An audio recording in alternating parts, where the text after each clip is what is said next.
الف لام میم. اللہم ارزقنی علما نافعا واسعا عمیقا. اللہم ارزقنی رزقا واسعا حلالا طیبا مبارکا من عندک. اللہم ارزقنی حیات سعادت وموت شہادت. اعوذ باللہ السمیع العلیم من الشیطان الرجیم. بسم اللہ الرحمن الرحیم. ان الذین ینادونک من وراء الحجرات اکثرهم لا یعقلون ولو انہم صبروا حتی تخرج الیہم لکان خیرا لہم واللہ غفور رحیم. میں ابھی جب ترجمہ قرآن حکیم کی تلاوت کر رہا تھا تو کیا ترجمہ آپ کو سمجھ آیا؟ بات ڈائریکٹ سنتے ہوئے سمجھ آنی شروع ہوئی؟ الحمدللہ. پھر اس تو بہت بڑی اچیومنٹ کے اندر ہیں ہم. بہت کامیابی اللہ نے ہمیں عطا کر دی ہے. اگر سنتے ہوئے ڈائریکٹ سمجھ آنا شروع ہو جائے تو یہی مطلوب ہے. میں نے عرض کیا تھا کہ جب میں پڑھانا شروع کروں گا ان آیات کو تو سب سے پہلے لفظ حجرہ کے حوالے سے عرض کروں گا کہ یہ لفظ حجرہ ہے کیا. 1995 آپ کو یاد ہے کہ پاکستان میں مردم شماری ہوئی اور اس میں پڑھے لکھے لوگوں کے ریشو بھی نکالا گیا. جی کیوں جی کتنے پڑھے لکھے لوگ تھے اس وقت؟ 95 میں ہم 27% اور بس. کتنی یونیورسٹیاں ہیں پاکستان میں، کتنے کالجز ہیں، کتنے سکولز ہیں. بھرمار ہو گئی سکولز کی، سکول کی اقسام کی بھرمار ہو گئی. اور پڑھے لکھے لوگوں کی ریشو صرف 27%. اور پھر اس کی تعریف بھی کیا کی گئی؟ پڑھا لکھا کسے کہتے ہیں؟ جو دستخط کر سکے اور اپنا نام لکھ سکے. آج سے کچھ دیر پہلے 1898 تقریباً 100 سال پہلے کا تذکرہ ہے. اس وقت بھی ایک مردم شماری ہوئی اور پڑھے لکھے لوگوں کے ریشو نکالی گئی. آج بھی وہ ریکارڈ پنجاب کے گورنر ہاؤس میں موجود ہے. 1857 کی جنگ آزادی کے بعد انگریزوں نے یہ سوچنا شروع کیا کہ برصغیر کے اندر رہنے والے تو بہت ساری قومیں اور بہت سارے مذاہب ہیں، لیکن مسلمان ہی ہمارے خلاف کیوں اٹھتے ہیں؟ اس کی آخر وجہ کیا ہے؟ انہوں نے اس کی تحقیق شروع کی تو انہیں پتہ چلا کہ جب مردم شماری کرائی گئی اسی علاقے کے اندر 1898 میں پڑھے لکھے لوگوں کی تعداد 98% تھی. سنتا جا اور شرماتا جا. اس وقت یونیورسٹیاں کالجز تھے اور اب یونیورسٹیوں کالجوں کی بھرمار. تو کتنے فیصد؟ صرف 27%. اور پڑھے لکھا کسے کہتے ہیں آج کے دور میں؟ جو دستخط کر سکے اور نام لکھ سکے. وہ جو 98% تھے ان کا معیار دیکھیے کیا ہے. 98% اس کو کہتے تھے جو ناظرہ قرآن حکیم خود پڑھ سکتا ہو. کیوں جی ہمارے ہاں PhD حضرات پڑھے لکھے ہیں، کیا انہیں ناظرہ قرآن حکیم پڑھنا آتا ہے؟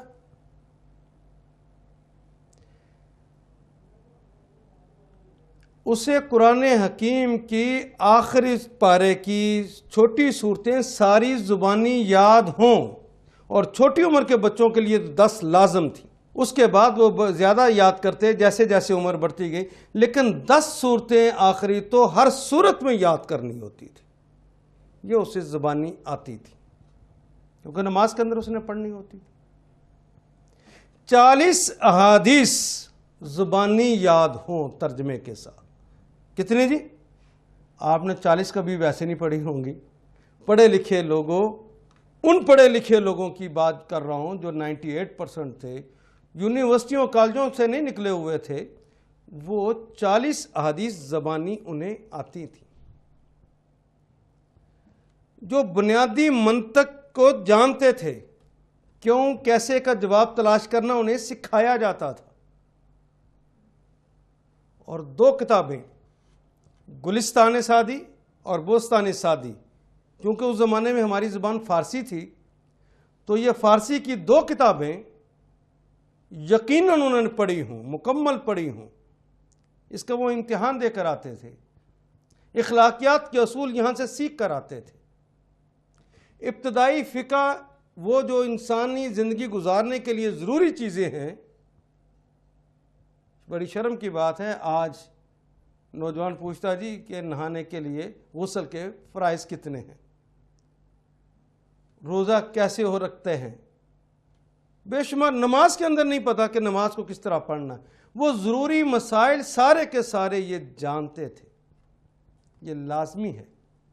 اور کم از کم ایک شاعر علاقائی اس کی چند نظمیں انہیں یاد ہوں اور اس کے معنی کو سمجھتے ہوں. اور بڑی اہم بات کہ بنیادی حساب کو وہ جانتے تھے. پڑھا لکھا اس کو کہتے ہیں. اور بنیادی حساب سے مراد جانتے کیا ہے؟ یہ ہماری بڑی بوڑھیاں آج بھی موجود ہیں، یہ اس زمانے کی آخری نشانیاں ہیں. ان کو پتہ ہے کہ 3.25 روپے گز کپڑا ہو اور 3.25 گز کپڑا لینا ہو تو کتنے کا آئے گا. آپ کاپی پینسل لے کر حساب کیجئے، گھنٹہ لگائیے، اور بوڑھی مائی 5 منٹ نہیں، آدھے منٹ کے اندر بھی اس کو حل کر کے بتا دے گی کہ اتنے پیسے بنتے. آپ کر سکتے؟ یہ تھے آج سے 100 سال کے پڑھے لکھے لوگ جو 98% تھے. اتنی زیادہ یونیورسٹیاں کالجز بنا کر کیا کمایا ہم نے کہ 98 سے 27% پر پہنچے. اور اس پڑھی لکھی لمبی ایک فہرست سے ہم دستخط کرنے پر پہنچ گئے. کہاں سے ہم نے مار کھائی ہے؟ آئیے ہم اس کو دیکھتے ہیں. انہوں نے دیکھا کہ یہ 98% جو پڑھے لکھے لوگ ہیں یہ رزسٹ کرتے ہیں، ان کو مارنا چاہیے. یہ 98% کہاں پڑھتے تھے؟ آپ نے شاہی مسجد تو لاہور کی دیکھی ہوگی. بادشاہی مسجد کے صحن میں دونوں اطراف محرابیں سی بنی ہوئی ہیں. یہ محرابیں اس زمانے کے کلاس رومز تھے. یہ سارے بچے اس کے لیے لازم تھا یا کھیلے اور کھیلنے کے بعد پڑھے، اس سے بگاڑ نہیں لی جاتی تھی. 2 کام تو لازماً کرنے ہیں، یا کھیلنا ہے یا اس نے پڑھنا ہے. پڑھنے کے ٹائم مقرر تھے، اس نے جانا ہے مسجد میں اور مسجد میں جا کے وہاں اس نے پڑھنا ہے. کیسے پڑھے گا؟ امام صاحب اسے پڑھائیں گے. یہ مختلف کلاسیں تھیں، ایک کلاس سے دوسری، دوسری سے تیسری، تیسری سے چوتھی. وہ جو منتقل ہونا ہے وہ تقریباً پرائمری تک کا کورس وہاں پہ اس نے کرنا ہے، پھر اس نے باہر آنا ہے. ہاں اگر وہ غریب ہوتے، حالات کمزور ہوتے، وہ پرائمری کا جو ابتدائی کورس ہے وہ کر لینے کے بعد، جو میں نے ابھی آپ کو بتایا ہے، کر لینے کے بعد پھر وہ باہر آتے اور بیچارے حالات کے مارے کوئی نہ کوئی کام کرنے لگ جاتے. کام کیا کرتے؟ کوئی کسی جراح کے پاس بیٹھ جاتا، جراحی سیکھ لیتا، بڑا ہو کے جراح بن جاتا. کوئی کسی حکیم کے پاس بیٹھ جاتا، اس سے حکمت سیکھتا، بڑے ہو کے وہ حکیم بن جاتا. کوئی کسی لوہار کے پاس بیٹھ جاتا، وہاں پہ پہیا بنانا سیکھتا اور بڑے ہو کے وہ ایک لوہار کہلاتا. کوئی کسی منشی کے پاس بیٹھ جاتا اور اس سے وہ حساب کتاب سیکھتا اور اس کے بعد وہ بڑے ہو کے ایک منشی لگ جاتا. یہ اس زمانے کے لوگ جو کہ پڑھ نہیں سکتے تھے آگے، یہ ان کی صورتحال تھی. اور مسجد کے نیچے جہاں وضو کرتے ہیں اس کے ساتھ سیڑھیوں کے اوپر دائیں اور بائیں طرف آپ دیکھیں گے وہاں پہ کچھ کمرے ہیں. یہ کمرے ان لوگوں کے لیے تھے جو اسپیشلائزیشنز کرتے تھے. یہاں سے فارغ ہونے کے بعد گھر نہیں جاتے تھے بلکہ آگے پڑھتے تھے. اور جو یہاں سے پاس ہوتا تھا سیاست سمجھیے کہ وہ کرتا تھا. کلاس 1 افسر وہ بنتے تھے. یہاں سے نکلتے تو مسجد کے امام کوئی بنتا, یہاں سے نکلتے تو کوئی قاضی لگتا, یہاں سے نکلتے تو کوئی شہر کا کوتوال لگتا, یہاں سے نکلتے تو کسی محکمے کا کوئی سیکریٹری لگتا. یہ سارے گیسٹڈ کلاس 1 یہاں سے نکل کر آگے جاتے, جو مسجد کے اندر لوگ پڑھ کر نکلتے اور پڑھے لکھے لوگ پھر کمال درجے کو پہنچتے. آپ دیکھیے کہ وہ آدمی جس نے ابتدائی وہ تعلیم حاصل کی صرف پرائمری, اس کے بعد وہ یہ سیکھتا اور ہم اسے کہتے کہ وہ لوہار ہے, ہم اسے کہتے وہ حکیم ہے. آج کی زبان میں اگر میں کہوں, وہ جو ایک حکیم کے پاس بیٹھا تھا وہ شخص آج کی زبان کا فزیشن. آج کا فزیشن آپ اس کے پاس چلے جائیں, وہ نبض پہ ہاتھ رکھ کے آپ کو کچھ نہیں بتا سکتا. وہ کہتا ہے فلاں ایکس رے لاؤ, فلاں ٹیسٹ کراؤ, فلاں کرو, فلاں کرو, پھر بھی اسے سمجھ نہیں آتی کہ آدمی کو کیا مرض ہے. اور اس زمانے کا حکیم صرف نبض پہ ہاتھ رکھتا اور بتا دیتا کہ اس کو کیا بیماری, اور اس بیماری کا علاج جان جاتا. جو کسی جراح کے پاس بیٹھتا, آج کی زبان میں کہوں تو وہ سرجن بنتا. اس میں اور اس پڑھے لکھے سرجن جس کو آج ہم کہتے ہیں کیا فرق ہے؟ یہ سرجن تو نہیں جانتا کہ اس کا علاج کیسے ہوگا. یہ تو پٹیاں جو اس نے مستقل اور اینٹی بائیوٹک دے کے بندے کو مارتا ہے, وہ جو دوائیاں اس زمانے میں دیتے اور علاج کرتے, وہ نبض پہ ہاتھ رکھ کے بتا دیتے کہ مریض کو اتنے گھنٹے کے بعد ہوش آ جائے گا. آخری لمحوں میں پہنچے ہوئے بھی ان کا وہ علاج کرتے اور الحمدللہ وہ ٹھیک ہو جاتا. اس زمانے کا جو معمار بنتا, جو راجگیری کا کام کرتا, اسے ہم راجگیر کہتے. آج ہم اسے سول انجینئر کہتے ہیں. اس سول انجینئر اور آج کے سول انجینئر میں فرق کیا ہے؟ آپ نے روزانہ دیکھا ابھی بارشوں کے دن وہ سڑکیں جو ابھی کچھ دیر پہلے بنی تھی, ایک بارش کی مار نہیں کھا سکی. اور اس سول انجینئر نے جو چیزیں بنائی ہوئی ہیں, آپ بادشاہی مسجد جا کے دیکھ لیجیے, اس کی شان و شوکت دیکھ لیجیے, آپ شاہی قلعہ جا کے دیکھ لیجیے, پرانی ساری عمارتوں کو اٹھا کے دیکھ لیجیے. آج کی عمارتوں سے زیادہ مضبوط, ان کو 100 150 200 سال اور 400 سال اور 500 سال ہو گئے, ابھی قائم دائم اپنی شوقوں کے ساتھ ہیں, اپنی شاندار روایت کے ساتھ زندہ ہے. کیا کمایا ہم نے؟ میں جو کہانی سنا رہا تھا وہ تو یہ ہے کہ جب انگریزوں نے دیکھا کہ یہاں مدارس سے یا مسجد کے اندر سے لوگ نکلتے ہیں, مولوی صاحب انہیں پڑھاتے ہیں اور پڑھا کر یہ بڑی بڑی جگہوں پہ جا کے لگتے ہیں اور جا کے یہ CSS کر جاتے ہیں اور پھر گورنمنٹ کے بڑی پوسٹیں لیتے ہیں, ان کو اگر ہٹا دیا جائے تو معاملہ ٹھیک ہو جائے گا.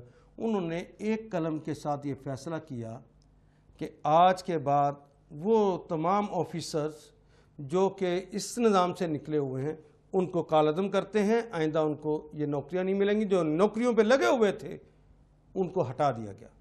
اس زمانے میں اس سرکاری افسر کو جو اسپیشلائزیشن کے بعد جا کے لگتا تھا, یہ بڑی بڑی کوٹھیاں آج بھی آپ کو نظر آتی ہیں, 4 کنال کی, 5 کنال کی, 6 کنال کی, 8-10 کنال کی کوٹھیاں, یہ ان کو ملتی تھی. یہ بڑی بڑی جو رہائش گاہیں ہیں یہ ان کی تھی, ان سے وہ رہائش گاہیں چھین لی گئی. اور انہوں نے کہا کہ بھئی اگر آپ نے دین کا ہی کا کام کرنا ہے تو مسجد میں ہم تمہیں ایک کمرہ بنا دیتے ہیں, تم وہاں پہ چلے جاؤ. وہ رہائش گاہ جو بڑی تھی اسی کو نام کے طور پہ, چونکہ اس میں وہ مولوی صاحب رہتے تھے, وہ نیک آدمی رہتا تھا, وہ سیکٹری رہتا تھا, اس کو اٹھا کر چونکہ مسجد میں بٹھا دیا گیا. اب وہ جو چھوٹا سا کمرہ ہے ہم اس کو اسی نسبت سے حجرہ کہتے ہیں, ورنہ یہ حجرہ اس بڑی رہائش گاہ کا نام تھا. انہوں نے ہم سے وہ حجرے اصل چھینے اور چھوٹے سے حجرے میں بند کر دیا اور مولوی صاحب کو کہا کہ اب تم نے دین کی خدمت کرنی ہے تو اس حجرے میں رہنا پڑے گا. وہ ایک کمرے میں آ کے محدود ہو, اور اپنے ٹوڈیس جو تھے, ان کے ایجنٹس جو ہیں, ان کو کہا کہ بھئی اگر سال کے یہ جو زمینیں ہم نے تمہیں دی ہیں غداری کے عوض میں, اس میں سال کے بعد جب مال آئے گا تو اس میں سے کچھ حصہ مولوی صاحب کو بھی دے دینا, دانے کچھ ان کو بھی مل جائے. میں ایک کہانی اور بھی یہاں پہ سناتا جاؤں. آپ نے سنا ہوگا جن کو بڑی ہم حقارت سے دیکھتے ہیں وہ ان لوگوں کو جو مولوی صاحب مسجد کے اندر رہتے ہیں، اس کے ایک حجرے میں رہتے ہیں اور اپنے طالب علموں کو کہتے ہیں کہ محلے کے اندر سے روٹی مانگ کے لے آؤ. یہ روایت وہ روایت ہے کہ جب غیرت مند علماء نے انگریزوں کے ایجنٹوں سے، غداروں سے روٹی لینے کی بجائے، ان کا مال لینے کی بجائے اپنے مسلمان بھائیوں سے کہا ہم ان سے بھیک مانگ کے کھا لیں گے لیکن غداروں سے اور ان کے ایجنٹوں سے ہم کچھ نہیں لیں گے. ان غیرت مندوں کی یہ روایت ہے. انہوں نے لوگوں کے گھر سے مانگ کے خود کھایا اور اپنے طالب علموں کو کھلا کر پڑھایا اور اس محاذ کو چھوڑا نہیں. میں سلام پیش کرتا ہوں ان علماء کو بھی اور حجروں کو. تاریخ کا ایک ورق اور اگر نہ بتاؤں تو بڑی زیادتی ہوگی. دوسری جنگ عظیم، جاپان ہار گیا، شکست تسلیم ہو گئی. پھر بھی ایک دہشت گرد نے ہیروشیما اور ناگاساکی کے اوپر ایٹم بم برسائے اور لاکھوں افراد کو لقمہ اجل بنا دی. آج بھی لوگ اپاہج پیدا ہوتے. اب سرنڈر کرنے کے علاوہ کوئی رستہ ہی نہیں تھا. اتحادیوں نے کہا کہ بھائی آج کے بعد تم فوج نہیں رکھو گے. جاپانیوں نے کہا ٹھیک ہے نہیں رکھیں گے. تمہارا سکہ نہیں چلے گا. جی نہیں چلے گا. کوئی تمہاری خارجہ پالیسی نہیں، کوئی تمہاری داخلہ پالیسی نہیں. کہیں جب سرنڈر کر دیا تو کاہے کی خارجہ اور کاہے کی داخلہ پالیسی، کوئی نہیں ہوگی. مانتے ہیں.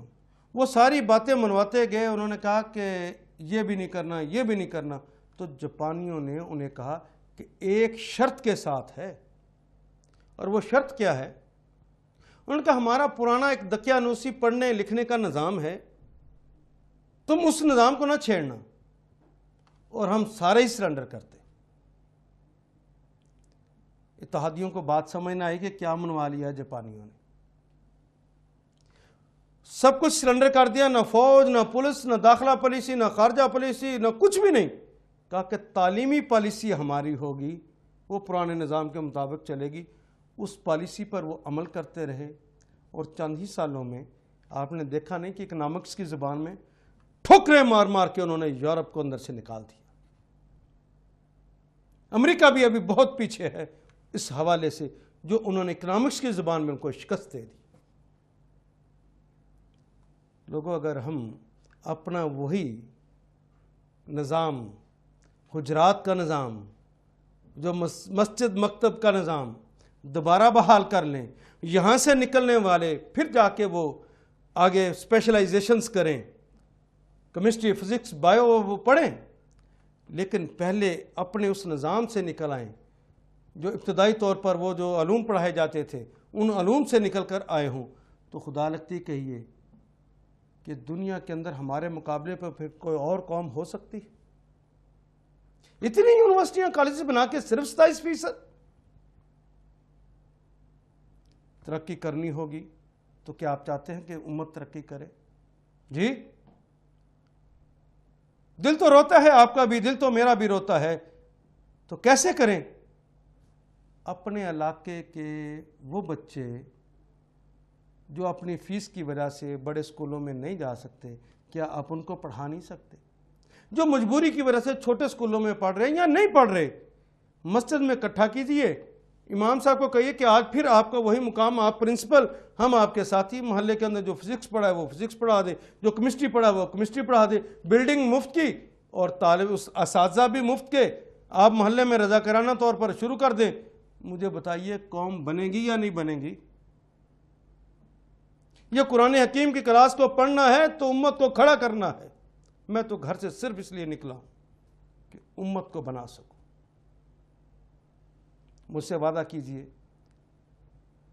کہ جہاں تک آپ کے امکان میں ہوگا آپ امت بنانے میں میرا ساتھ دیں گے. جی اس طرح کے ادارے بنائیے. مسجدیں آپ کو مفت مل جائیں گی. شرط یہ ہے کہ آپ جا کے مولوی صاحب کو اپنے سے حقیر مت جانیے، ان کو ان کا مقام پہ رہنے دیجیے.